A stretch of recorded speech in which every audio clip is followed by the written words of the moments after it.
پھر آپ علیہ السلام نے فرمایا کہ البتہ 7 قسم کے لوگ ہیں جنہیں اللہ کے عرش کا سایہ نصیب ہوگا. پہلے نمبر پہ فرمایا عادل حکمران.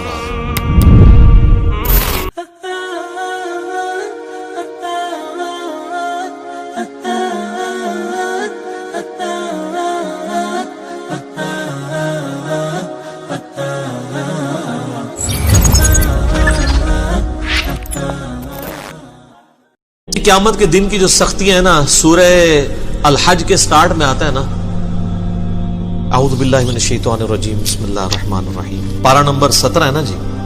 کیا سخت الفاظ ہیں. قیامت کے دن کے بارے میں اتنے سخت الفاظ اور کسی صورت میں نہیں آئے.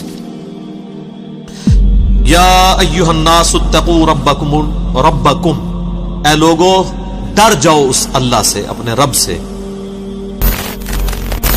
ان زلزلۃ الساعۃ شیء عظیم، بے شک قیامت کا زلزلہ بہت بڑی چیز ہے. یوم ترونھا تذہل کل مرضعۃ عما ارضعت، وہ دن وہ ہے کہ جب ہر دودھ پلانے والی اپنے بچے کو بھول جائے گی، چاہے وہ جانور ہے انسان ہے. کتنی محبت ہوتی ہے ماں کو. اللہ فرما رہا ہے بھول جائے گی اپنے شیر خوار کو. وتضع كل ذات حمل حملها، اور جتنی حاملہ ہے اس کا حمل بھی گر جائے گا. وَتَرَى النَّاسَ سُكَارَى، اور تم دیکھو گے کہ لوگ نشے کی حالت میں پھر رہے ہیں. وَمَا هُمْ بِسُكَارَى، حالانکہ وہ نشے کی حالت میں نہیں ہوں گے. وَلَكِنَّ عَذَابَ اللَّهِ شَدِيدٌ، Rather the punishment of Allah is severe. بلکہ اللہ کا عذاب ہی اتنا شدید ہوگا کہ آپ کو لوگ نشے میں نظر آئیں گے. سورہ المزمل میں آتا ہے کہ وہ دن ایسا ہے جو بچوں کو بوڑھا کر دے. If you persist in disbelieving, how will you guard yourself against the woe of the day that will turn children gray-haired? جب صحیح مسلم میں آتا ہے کہ 1.25 میل کے فاصلے پہ آگ برسا رہا ہوگا سورج، اور زمین اتنی دہک رہی ہوگی. ایسی صورتحال میں اللہ کے عرش کا سایہ کسی کو نصیب ہو جائے تو وہ آپ سمجھ لیں وہ اسی طریقے سے ہے کہ جیسے سخت گرمیوں کے موسم میں کوئی بندہ اسٹیڈیم میں میچ دیکھنے گیا اور وہ ایئر کنڈیشن والے شیشے والے باکس میں بیٹھا ہوا ہے. بیٹھا وہ بھی میچ دیکھنے ہیں اور باہر بھی میچ دیکھنے والے، لیکن دونوں کی حالت ڈیفرنٹ ہے. اللہ کے عرش کا سایہ تو اسی طریقے سے. پھر آپ کے لیے جو کچھ میدان معاشر میں ہو رہا ہے وہ ایک انٹرسٹ اور انجوائمنٹ سے زیادہ کچھ نہیں ہوگا، تکلیف نہیں ہوگی. اور یہ نہ سمجھیے گا کہ یہ کوئی دن ایک آدھ دن ہے. قرآن میں ہے 50,000 سال کا دن. سر دنیا کی زندگی 60-70 سال، اور وہ صرف قیامت کا دن 50,000 سال کا. ابھی وہ آخرت کا عذاب والا تو معاملہ انفینٹ باقی ہے. اگر انسان کو دنیا میں نیک زندگی گزارنے کے اوپر آخرت کے جو ایک دن ہے قیامت کا دن، اس کا ریلیف بھی مل جائے، بعد میں جنت نہ بھی دی جائے، اس کی لائف ٹائم اچیومنٹ ہے. امیجن کریں نا 50,000 سال، یا تو 50 منٹ نہیں کوئی عذاب برداشت کر سکتا. لوگ کہنے کو تو کہہ دیتے ہیں، لیکن اگر کسی کو فزیکلی مثال دی جائے نا کہ فجر چھوڑنے پہ اگر تمہیں ایک 10 فٹ بائی 10 فٹ کے کمرے میں بند کیا جائے جس میں 1000 کوبرا سانپ، 1000 بچھو ہوں، اور اس کمرے کا ٹیمپریچر بھی جو ہے وہ 60 ڈگری سینٹی گریڈ تک کر دیا جائے، وہ قیامت کو تو چھوڑ دیں. بخاری مسلم میں حدیث ہے کہ دنیا کی آگ سے 70 گنا زیادہ وہ تیز ہے. تو یہاں کوئی امیجن نہیں کرے گا کہ ایک کمرہ، اتنے سانپ، اتنے بچھو. اور یہ دنیا کے بچھو سانپ تو آپ مار بھی سکتے ہیں، آخرت کے تو آپ مار بھی نہیں سکتے، ان کو تو موت بھی نہیں آئے گی. ادھر آپ خود بھی اپنے آپ کو نہیں مار سکتے. ثم لا يموت فيها ولا يحيى، نہ تو پھر زندوں میں ہوگا نہ مردوں میں. تو ایسی صورتحال میں اگر اللہ کے عرش کا سایہ نصیب ہو جائے تو بہت بڑی کامیابی ہے. بخاری اور مسلم میں حدیث ہے کہ قیامت والے دن اللہ کے سائے کے سوا کوئی سایہ نہیں ہوگا. محدثین نے اس کی تعویل کی ہے کہ اللہ کے سائے سے مراد اللہ کے عرش کا سایہ. تو پھر آپ علیہ السلام نے فرمایا کہ البتہ 7 قسم کے لوگ ہیں جنہیں اللہ کے عرش کا سایہ نصیب ہوگا. پہلے نمبر پہ فرمایا عادل حکمران. اللہ نے اپنے اوپر اپنی توحید کے اوپر گواہ کیا ہے انصاف کرنے والوں کو. وَأُولُو الْعِلْمِ قَائِمًا بِالْقِسْطِ، اہل علم جو انصاف پہ قائم لوگ ہیں. عادل حکمران. چلیں ہم تو اس کیٹیگری میں حکمرانی والے معاملے میں نہیں، لیکن اس کی آپ کورالریز بنائیں گے کہ آپ اگر کسی ایک علاقے کے اوپر آپ کی چھوٹی سی حکمرانی ہے، کونسلر ہے یا ایم این ہے، تو آپ اپنے اس کے اوپر اگر عدل کرنے والے ہیں، البتہ جج جو ہے نا وہ اس کو پریکٹس کر سکتا ہے کہ وہ انصاف کرے تو قیامت الدین اللہ کے عرش کا سایہ حاصل کر لے۔ دوسرا فرمایا کہ وہ شخص جس نے جوانی میں عبادت کر لی، توبہ کی روش اختیار کر لی، در جوانی توبہ کردن شیوہ پیغمبری، بڑھاپے میں تو شیر بھی شکار کرنا چھوڑ دیتا ہے، وہ لوگوں کا بچا ہوا شکار کرتا ہے، جوانی کے اندر عبادت کرنا یہ مشکل کام ہے، کیونکہ ماں کہتی ہے میں دودھ نہیں بخشاں گی، باپ کہتا ہے جی تو جوانی کی روک لا لے، داڑھی رکھ لے، کہتے ہیں روک لگا لی ہے، کوئی عورت پردہ شروع کر دے تو اس کو ڈرایا جاتا ہے کہ تجھے رشتہ نہیں ملے گا، اچھا کیا دنیا میں اس طرح تو گزارا کرے گی؟ جوانی میں جو روش اختیار کرے توبہ۔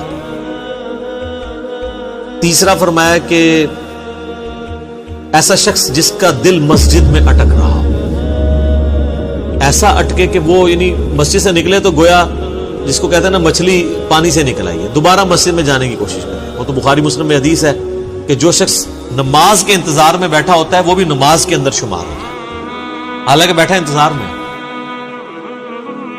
تو مسجد میں جس کا دل اٹک رہا ہو تو اس کو بھی اللہ کے عرش کا سایہ نصیب ہو انشاءاللہ۔ چوتھا وہ شخص جو اکیلے میں بیٹھ کے اللہ کو یاد کرے اور اس کی آنکھوں سے آنسو نکلے، اللہ کے خوف کی وجہ سے، اس کی محبت کی وجہ سے، کسی کے سامنے نہیں۔ کسی کے سامنے تو ماشاءاللہ آپ دیکھ رہے ہیں کئی علماء ٹی وی پہ آ کے رو رو کے دعائیں کرواتے ہیں، تو اللہ نہ کرے کہ کبھی ایسی نوعیت آئے کہ ہمیں کسی کے سامنے اس طرح رونا پڑے۔ ہاں ایک یہ ہے کہ بندہ دعا کروا رہا ہے، فی البدی ایک اس کو رکت طاری ہو گئی ہے، لیکن کئی آپ دیکھتے ہیں وہ سٹارٹ جو ہے نا وہ شکل سے بناتے ہیں اور وہ سٹارٹ ہی اس سے لیتے ہیں سیدھے چوتھے گیرے سے، اور کئی آپ دیکھیں گے کہ ان کے آنسو نہیں نکل رہے، رو رہے ہوتے ہیں، آنسو نہیں نکل رہے ہوتے ہیں۔ وہ اس لیے کہ وہ رو نہیں رہے ہوتے، وہ کہتے ہیں جی وہ بزرگ فرماتے ہیں کہ اگر رونا نہ آئے تو رونے جیسی شکل بنا لو۔ میرے ایک یوٹیوب پہ کلپ بھی ہے رونے والی شکل بنانا، تو کہتے ہیں اچھا اس کی دلیل وہ دیتے ہیں کہ اچھوں کی شکل بھی اللہ کو اچھی رکھتی ہے، اے دلیل ہے جی ہوتی ہے۔ پھر ان کو وہ ساری باتیں بھول جاتی ہیں کہ آپ نے ریاکاری نہیں کرنی، ایکٹنگ نہیں کرنی، منافقت نہیں کرنی۔ یہ رونے والی شکل آپ ضرور بنائیں لیکن اکیلے میں بیٹھ کے۔ پبلک کے سامنے جب آپ رونے والی شکل بنائیں گے اور آپ کو رونا نہیں آ رہا تو آپ کے اوپر منافقت کا فتویٰ لگے گا سیدھا سیدھا۔ ہم نہیں لگاتے، آپ خود لگا لیں۔ تو چوتھا وہ شخص جو اکیلے میں اللہ کو یاد کرے اور اس کی آنکھوں سے آنسو نکلے۔ پانچواں وہ شخص کہ جسے کوئی اعلیٰ نسب والی عورت برائی کی طرف مائل کرے اور وہ اللہ کے خوف سے رک جائے اور وہ کہے کہ میں اللہ سے ڈرتا ہوں، میں یہ کام نہیں کروں، اسے بھی قیامت والے دن اللہ کے عرش کا سایہ نصیب ہوگا۔ اور چھٹا وہ شخص کہ جو اللہ کی محبت کی وجہ سے کسی کے ساتھ دوستی رکھے۔ اچھا اس میں بڑے پیارے الفاظ ہیں، وہ جب بھی اس کو ملے اللہ کی محبت کی وجہ سے ملے، اور جب بھی وہ آپس میں اکٹھے ہوں تو اللہ کی محبت پر اکٹھے ہوں، اور جب بھی جدا ہوں اللہ کی محبت پہ جدا ہوں۔ جس طرح میں سمجھتا ہوں میرے ساتھ جتنے لوگ اٹیچ ہیں، ہم جب کبھی بھی اکٹھے ہوتے ہیں اللہ کے لیے اکٹھے ہو رہے ہوتے ہیں۔ اس کیٹیگری میں نے تو اللہ کے شکر میں امید کرتا ہوں کہ میں بھی اپنے بھائیوں سے، یہ میرے بھائی جو مجھ سے دوسرے شہروں سے بھی ملنے آتے ہیں نا، وہ فقط اللہ کے لیے ملنے آتے ہیں۔ تو اس کیٹیگری میں تو ہم فال کر سکتے ہیں بڑی آسانی کے ساتھ کہ جب بھی وہ اکٹھے ہوں تو اللہ کی محبت کی وجہ سے ہو۔ ذرا میرے ساتھ کسی کو کوئی منفعت تو نہیں ہے، نہ مجھے کسی سے کچھ چندہ لینا ہے، میرے ساتھ جو لوگ بھی آتے ہیں وہ اس لیے آتے ہیں کہ اللہ کی وجہ سے وہ محبت رکھتے ہیں۔ تو یہ کیٹیگری آسان ہے جی، انشاءاللہ ہم بھی اپنا ایک کیٹیگری میں ہم فال کر سکتے ہیں بڑی آسانی کے، اس کے علاوہ بھی کر سکتے ہیں محنت کرنے سے۔ بہرحال میں نہیں کہتا کہ ہم پہ کوئی ایسا امتحان آئے کہ کسی عورت کے فتنے سے ہمیں گزرنا پڑے، ٹھیک ہے، اس کے بغیر ہی جو ہے نا وہ ہم اللہ تعالیٰ اس بغیر حساب و کتاب کی جنت میں داخلہ عطا فرمائے، 70,000 لوگوں میں شامل فرمائے۔ تو اللہ کے لیے جمع ہو اللہ کی محبت پہ، اور جب جدا ہوں تب بھی اللہ کی محبت پہ، اللہ کی باتیں کرتے ہوئے اکٹھے ہوں، جدا ہوتے وقت بھی اللہ کی محبت پہ جدا ہوں۔ اچھا یہ واحد وہ بات ہے جس کے اوپر نبی علیہ السلام نے تفصیلی گفتگو کی ہے۔ یہ 7 لوگوں کو جو عرش کا سایہ نصیب ہونا ہے نا، باقی سب اجمالاً ہے، عادل حکمران، دیٹس اس کی کوئی آگے تفصیلات نہیں بیان کی۔ اکیلے میں بیٹھ کے روئے آنسو آ جائیں، کوئی تفصیلات بیان نہیں کی۔ یہ واحد موقع ہے جہاں آپ علیہ السلام نے ڈیٹیل بات کی کہ جو لوگ اللہ کی محبت پر اکٹھے ہوں، جب بھی ملے تو اللہ کی محبت پہ اکٹھے ہوں، اور جب جدا ہوں تو اللہ کی محبت پہ۔ وہ تو مسلم شریف میں حدیث ہے نا کہ ایک شخص اللہ کے لیے کسی دوسرے شخص کو ملنے جا رہا تھا تو انسانی شکل میں ایک فرشتہ نازل ہوا۔ اس نے کہا کدھر جا رہے ہو؟ اس نے کہا فلاں شخص کو ملنے۔ کیوں؟ رشتہ دار ہے؟ نہیں۔ اور کوئی منفعت؟ نہیں۔ کیوں؟ اللہ کے لیے، میں صرف اللہ کے لیے اس سے محبت کرتا ہوں۔ تو فرشتہ کہنے لگا مجھے اللہ نے بھیجا ہے کہ اس کو جا کے خوشخبری تمہیں سنا دوں کہ اللہ بھی تم سے محبت کرتا۔ کیا بات! ہمارا اللہ سے محبت کرنا یہ چھوٹی چیز ہے، اللہ کا ہم سے محبت کرنا یہ بڑی چیز ہے۔ وہ جو مولا علی کے لیے کہتا ہوں نا، وہ جو غزوہ خیبر والی حدیث ہے بخاری مسلم کی، کل اس شخص کے ہاتھ میں جھنڈا دوں گا جو اللہ اور اس کے رسول سے محبت کرتا ہے، اور اللہ اور اس کا رسول اس سے محبت کرتا ہے۔ دیکھیں اللہ رسول سے محبت کرنے والے اس وقت بھی اللہ کے فضل سے کروڑوں میں، لیکن آپ مجھے کسی ایک پہ انگلی رکھ کے کیا گارنٹی سے کہہ سکتے ہیں کہ اس سے اللہ اور اس کا رسول بھی محبت کرتے ہیں؟ صرف اس نے ظاہر نہیں رکھ سکتے، لیکن میں کئی لوگوں کے بارے میں گارنٹی دے سکتا ہوں کہ وہ اللہ اور اس کے رسول سے محبت کرتے ہیں، واقعی کرتے ہیں، چاہے ان کے نفس میں سستی بھی ہو۔ یہ کمال نہیں ہے، کمال یہ ہے کہ ادھر سے بھی محبت ہے، ایک طرف سے نہ محبت چلتی رہی۔ تو 6 بندے ہو گئے تھے، اور 7واں یہ ہے کہ جو دائیں ہاتھ سے صدقہ کرے اور بائیں کو خبر نہیں۔ اچھا یہ بھی آسان کام، کوئی مشکل کام، کسی بھی غریب کی مدد کی جائے۔